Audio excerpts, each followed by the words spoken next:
Welding PP is an important part of the welding process. Whether you are a welder or just someone who needs to wear welding PP for protection, it is important to know what type of welding PP is available and what will work best for you. Safety shoes, welding pants, respirator. A respirator is a device designed to protect the wearer from inhaling. Safety glass. Safety glasses act as a shield to protect the eyes from any type of foreign debris that may cause irritation or injury. Welding cap. Improvised welding cap, soft cotton material that can absorb sweat.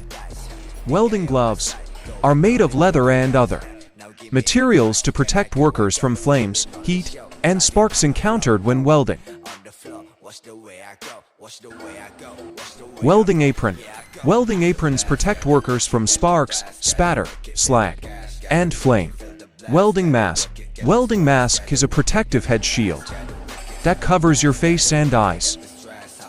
Welders need to take safety precautions while working. Proper welding PP can protect welders from injuries.